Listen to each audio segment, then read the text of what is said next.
ஐஸ்வர்யா கருத்தரித்தல் மையங்களில் ஜனவரி 30 முதல் பிப்ரவரி 5 வரை இலவச ஆலோசனை மற்றும் சிகிச்சைகளில் மாபெரும் சிறப்பு சலுகை. கூட்டணிக்கு வாங்க அப்படின்னு சொல்லிட்டு உங்க கட்சியுடைய தலைவருடைய அப்பா வந்து இன்னைக்கு வெளிப்படை அழைப்பு கொடுத்திருக்காரு. காங்கிரஸ் தலைவர் அதை நிராகரிச்சிருக்காரு. எங்களுக்கு யாரும் கொடுக்க வேண்டாம். அப்பா சொன்னது பொதுவான மக்களுடைய கருத்தை அப்பா சொல்லியிருந்தார். கூட்டணி குறித்த எல்லாமே அந்த நேரத்தில் எங்களுடைய தலைவர் எது ஃபைனலைஸ் ஆகுதோ அறிவிப்பார். தொடர்ச்சியா வந்து அதிமுக இது வரைக்கும் டைரக்டா விமர்சனம் பண்ணாத உங்களை நேரடியா தாக்கி இருக்காங்க. ஆனா கட்சியிலிருந்து பெருசா ஒரு எதிர்வினை இல்ல அண்ணா திராவிட முன்னேற்ற கழகத்திலிருந்து, அதாவது கடந்த வாரம் எங்களுடைய தலைவர் எங்களுடைய கட்சியின் நிலைப்பாடு கொள்கை கூட்டணி குறித்த நிலைப்பாட்டில் தெரிவித்திருந்தார். அதிமுக அவர்கள் திமுகவை எதிர்த்து ஆரம்பிக்கப்பட்ட கட்சி. அவர்கள் திமுகவை எதிர்த்து பேச வேண்டுமே தவிர அவங்க திமுகவை எதிர்த்து பேசுவதற்கு தயங்கி கொண்டு இன்னைக்கு அவர்களுக்குள்ள ஒரு சில முரண்பாடுகள் இருக்கு. அதை மாற்றுவதற்காக எங்களை பற்றி பேசிக் கொண்டிருக்கிறார்கள். எங்களுடைய தலைவர் சொன்னதை போல எங்களுக்கும் திமுகவிற்கு மட்டும்தான் போட்டி. எங்களுக்கு மற்றவர்களை பற்றி, களத்தில் இல்லாதவர்களை பற்றி எந்த கவலையும் இல்லை. அதாவது புரட்சி தலைவர் எவ்வளோ கஷ்டப்பட்டு இந்த கட்சியை ஆரம்பித்தார்னு தெரியும். அவருடைய அனைத்து உழைப்புகளையும் இன்னைக்கு இருக்கிற அதிமுக இருக்கிற அந்த ராயப்பேட்டை கட்டடம் அவருடைய சொந்த உழைப்பில் உருவான ஒரு கட்டடம். அம்மா கிட்டத்தட்ட 30-35 வருடமும் அவருடைய மொத்த உழைப்பையும் உயிரை கொடுத்து அந்த கட்சியை வளர்த்தெடுத்தார்கள். இன்று அந்த கட்சியுடைய நிலை என்ன பொதுமக்கள் அனைவருக்கும் தெரியும். அந்த கட்சியை நிலையை பார்த்தால் நாங்கள் அதில் பார்த்து வளர்ந்தவர்கள் எங்கள் அனைவருக்கும் அதிமுகவுடைய நிலை மிகவும் வருந்தத்தக்கதாக இருக்குது. மொத்தமாக அவர்கள் தங்களை காப்பாற்றிக் கொள்ள அவர்கள் எடுத்திருக்கும் நிலைப்பாடு, அதை பற்றி நாங்கள் விமர்சனம் செய்யவில்லை. ஆனால் நான் முடிச்சுக்கிறேன். ஆனால் அவர்கள் அதை பற்றி நாங்கள் விமர்சனம் செய்யவில்லை. எங்கள் தலைவர் சொன்னதை போல எங்களுக்கும் திமுகவிற்கும் மட்டும்தான் போட்டி. மற்றவர்களை பற்றி பேச நாங்கள் விரும்பவில்லை. மற்ற வேற ஏதாவது கரூர் சம்பவத்தில் உங்களுக்கு தொடர்பு இல்லையான்னு ஒரு கேள்வி கேட்குறாங்க. கரூர் சம்பவத்தில் உங்களுக்கு தொடர்பு இல்லையா அப்படிங்கிற ஒரு கேள்வி கேட்குறாங்க. இல்லை, கரூர் சம்பவத்தில் என்ன நடந்துச்சுன்னு உங்களுக்கும் தெரியும், எனக்கும் தெரியும், அங்கே இருக்கிற பொதுமக்கள் தெரியும். என்னை விட அதிகமாக அங்கிருந்த ஊடகங்கள் உங்கள் அனைவருக்கும் தெரியும் ஒவ்வொரு இன்ச்சா என்ன நடந்துச்சு. ஏன்னா நீங்கள்லாம் அப்போ எங்களோட ட்ராவல் பண்ணீங்க.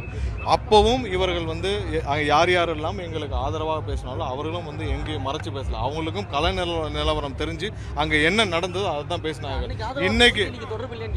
இன்னைக்கு அவர்கள் அரசியலுக்காக எப்பவும் மாற்றி பேசுவாங்க. நேற்று அரசியலுக்காக ஒவ்வொரு கூட இருந்தவர்களையும் மாற்றி பேசியவர்கள் இன்னைக்கு அவர்களே மாற்றி ஒவ்வொரு கூட்டணி அவங்க எப்படி ஃபார்ம் பண்ணிருக்காங்கன்னு தெரியும். அந்த கூட்டணியில் இருக்கிறவங்க எப்படி வேணாலும் மாற்றி பேசுவாங்க.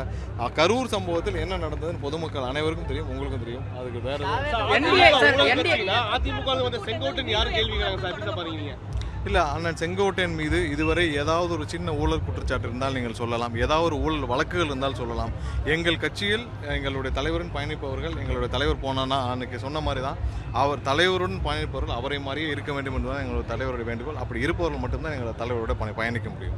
என்டிஏ கூட்டணிக்கு வரல அப்படின்னா விஜய் ஒரு 0 அப்படின்னு தமிழிசை சவுந்தரராஜன் ஒரு இல்லை, அக்கா தமிழிசை அவர்கள் நிறைய சமீப காலமாக நிறைய எங்களுடைய கட்சியை பற்றி பேசிகிட்டு இருக்காங்க. நான் ஒரே ஒரு கருத்தை மட்டும் நான் சொல்லிக்கிட்டு முடிச்சுக்கணும்னு பார்க்குறேன் தமிழிசை அக்கா பற்றி.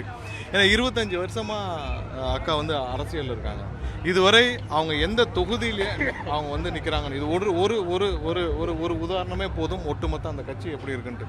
அவங்களுக்கு சொந்தமாக ஒரு தொகுதி இருக்கா? இல்லை. 25 வருஷமாக இருக்கிறவங்க இதுவரை மக்களை சந்தித்து அவருடைய தொகுதியில், இந்த தொகுதியில் நான் எம்எல்ஏ ஆவேன் அப்படின்னு ஒரு தொகுதி இருக்கா?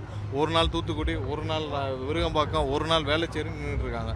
இப்படிலாம் இல்லாமல் மக்களை சந்தித்து மக்களுடன் இருந்து மக்கள் மீது நம்பிக்கை வைத்து அவர்கள் வேலை செய்தாலே போதும். மக்கள் அவர்கள் ஏற்றுக்கொள்வார்கள். தினமும் காலையில் எந்திரிச்சால் நாங்கள் கூட்டணியில் வர வேண்டும் நாங்களும் 6 மாதமாக இதற்கு பதில் சொல்லிவிட்டோம். எங்களுடைய நிலைப்பாடு என்ன என்று தயவு செய்து அவர்கள் மக்கள் மீது நம்பிக்கை வைத்து அதை போய் பணியாற்ற வேண்டும். எங்களை பற்றி தேவையில்லாமல் நாங்கள் ஏதாவது தேவையில்லாத எங்களுடைய கவனம் எங்கே என்று எங்களுக்கு தெரியும். நாங்களை மக்களை சென்று சந்திக்க வேண்டும். திமுக தான் எங்களுடைய தமிழகத்துடைய அரசியல் எதிரி. அவர்களை எங்கெங்கே நாங்கள் மக்களிடம் எக்ஸ்போஸ் பண்ணுவோம் அதை பண்ணிட்டு இருக்கோம். தேவையில்லாமல் எங்களை பற்றி பேச வேண்டாம் என்பது எங்களுடைய தாழ்மை. கூட்டணி குறித்து பேசினா டெல்லியில இருந்து கண்காணிக்கிறாங்க அப்படின்ட்டு உங்க கட்சியினுடைய ஒருங்கிணைப்பாளர் பேசியிருக்காரு. என்ன நடக்குது? டெல்லியில இருந்து ஏதோ அழுத்தம் இருக்கா? இல்ல உங்களுக்கு கூட்டணியில யாரும் வரவிடாத அளவுக்கான சில சூழ்ச்சிகள் நடக்குது? எல்லாருக்கும், அதாவது கூட்டணியில் நாங்கள், ஏன்னா எங்களுக்கு இருக்கிற மக்கள் செல்வாக்கு இந்தியாவில் யாருக்குமே கிடையாது. நாங்கள் கூட்டணியில் வர வேண்டும் என்பது எல்லாருடைய விருப்பம். இன்னைக்கு 2 நாளாக பத்திரிகையில் சொல்லிட்டு வரீங்க, அவருடன் கூட்டணி இவருடன் கூட்டணி, நாங்கள் யாருடன் கூட்டணி இருக்கிறோம் என்று அவரவர்களே ஒரு யூகத்தில் சொல்லிட்டு இருக்கீங்க. அது எதுவும் உண்மை இல்லை. அந்த மாதிரி எந்த உண்மையும் இல்லை. ஏதாவது கூட்டணியில் முடிவுகள் எடுக்கப்பட்டால் எங்களுடைய தலைவர் அபிஷியலாக அறிவிப்பார். நீங்கள் யூகத்தின் அடிப்படையில் 2 நாட்களாக ஐயா திரு ராமதாஸ் அவர்களுடன் பேச்சுவார்த்தை நடத்தி கொண்டிருக்கிறோம். இது மாதிரி பல யூகங்கள் வருது. அந்த யூகங்களை தயவு செஞ்சு பத்திரிகையாளர் தவிர்க்க வேண்டும் என்று கேட்டுக்கிறோம். ஏதாவது ஒரு அபிஷியல் அறிவிப்பு வருதுன்னா எங்கள் தலைவர் மூலியமாக கண்டிப்பாக. ஐஸ்வர்யா கருத்தரித்தல் மையங்களில் ஜனவரி 30 முதல் பிப்ரவரி 5 வரை இலவச ஆலோசனை மற்றும் சிகிச்சைகளில் மாபெரும் சிறப்பு சலுகை. பிளே ஸ்டோர் மற்றும் ஆப் ஸ்டோரில் இருந்து பாலிமர் செயலியை QR கோடு மூலம் பதிவிறக்கம் செய்யுங்கள். செய்திகளை உடனுக்குடன் பெறுங்கள்.